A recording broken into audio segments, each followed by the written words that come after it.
Hello ma'am, कैसे हो आप? मैं अच्छी हूँ, तुम कैसे हो? मैम मुझे बहुत टेंशन है, एक्चुअली मुझे रैंक हासिल करना है, मुझे प्लीज़ गाइड करें कैसे रैंक हासिल करें। ओके।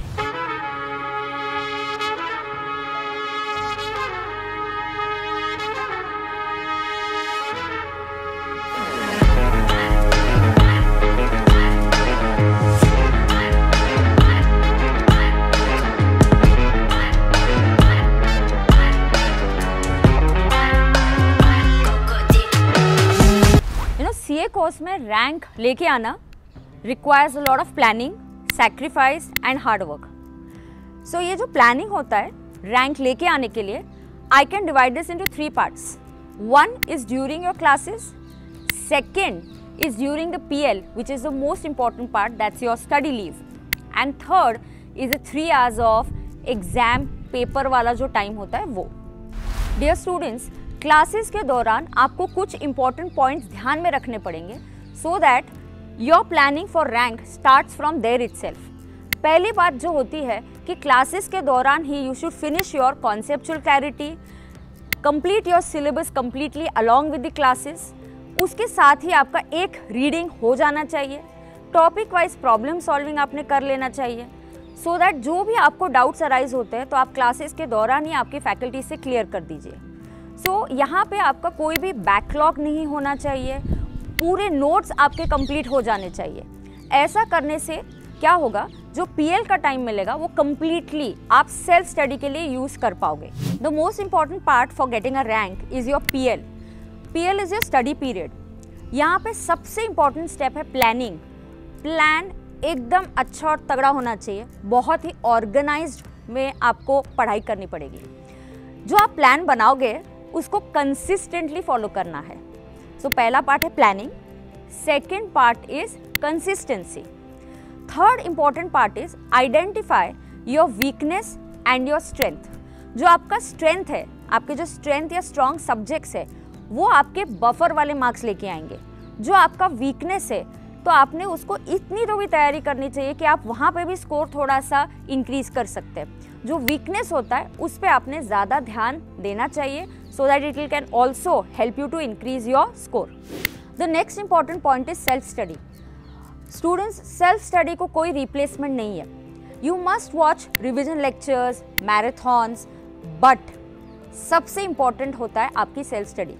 ये जो revision lectures और marathon है, इससे आपको एक flow बन जाता है, वो आपने देख लेने चाहिए, but you must rely more on your self study. अब अगर मैं practical subjects की बात करूँ, प्रैक्टिकल सब्जेक्ट्स जब हम पढ़ते हैं वहाँ पे कुछ इंपॉर्टेंट एडजस्टमेंट्स होती है। वो एडजस्टमेंट्स आपने अच्छे से नोट करनी है, उसका क्या इम्पैक्ट होता है वो समझना है। जो प्रॉब्लम्स होते हैं प्रैक्टिकल सब्जेक्ट्स के, उसे देखना नहीं है, आपको आपके हाथों से वो प्रॉब्लम चाहे रफ में हो सॉल्व करके लेना चाहिए। प्रैक्टिकल सब्जेक्ट्स की रिविजन मिनिमम 2 to 3 टाइम्स होनी ही चाहिए। अब बारी आती है थ्योरी सब्जेक्ट्स की। थ्योरी सब्जेक्ट्स की रिविजन 3 to 4 टाइम्स होनी चाहिए। एक हाथ में यहाँ पे ज़्यादा टाइम रिवीजन बोल रही हूँ क्योंकि थ्योरी को रिटेन करने के लिए ज़्यादा रिवीजन की ज़रूरत होती है। ये जो थ्योरी होती है वो आपने अंडरस्टैंड करके वहाँ पे एक लिंकेज या फ्लो बनाना चाहिए जिससे आपको रिटेन करने में हेल्प होता है। थ्योरी की भी कुछ राइटिंग प्रैक्टिस आपने कर लेनी चाहिए। तो अब तक मैंने बात करी पीएल में अच्छा प्लानिंग, कंसिस्टेंसी, थ्योरी सब्जेक्ट कैसे पढ़ना है, प्रैक्टिकल सब्जेक्ट कैसे पढ़ना है। अब बहुत इंपॉर्टेंट पार्ट है वो है test paper solving. You must try to write 2 to 3 test of full syllabus for all your subjects. Test जब आप लिख के आ जाओगे, आपने फोकस मार्क्स पे नहीं, आपने फोकस आपके मिस्टेक्स पे करना है so that you don't repeat those mistakes in the exam. जब भी आप टेस्ट सीरीज दोगे, एटलीस्ट एक टेस्ट सीरीज आपने ICAI के टाइम टेबल के हिसाब से देना चाहिए। माने पेपर 1, फिर एक दिन ब्रेक, फिर पेपर 2 एंड सो ऑन। इससे क्या होता है, you will get an idea कि 1 डे बिफोर, माने एक दिन में आप पढ़ाई कैसे कंप्लीट कर पाओगे। पीएल के दौरान आपके 12 to 14 आवर्स इफेक्टिव पढ़ाई होनी ही चाहिए। Study should always be target based and not time based. During the PL, try and see that you do not skip any topic from any of the subjects. And the most important part, you have to be mentally strong for this course. mentally strong. There are going to be days when there will be ups and downs, but you have to be strong and be self-motivated. You must always have a warrior's attitude. That means like a do or die situation के जैसे आपको पढ़ाई करनी ही पड़ेगी. Now comes the day of your exam. Exam के दिन जब आप पेपर लिखेंगे वो 15 मिनट्स का टाइम जो रीडिंग टाइम होता है, यूटिलाइज इट प्रॉपरली.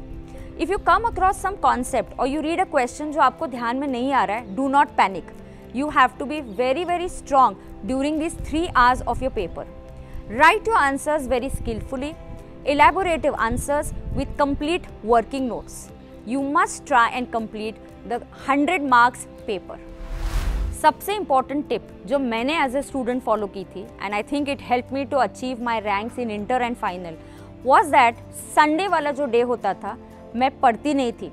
क्या बात कर रहे हैं? नहीं पढ़ती नहीं थी मतलब कुछ नया नहीं पढ़ती थी. I use to keep it for revision.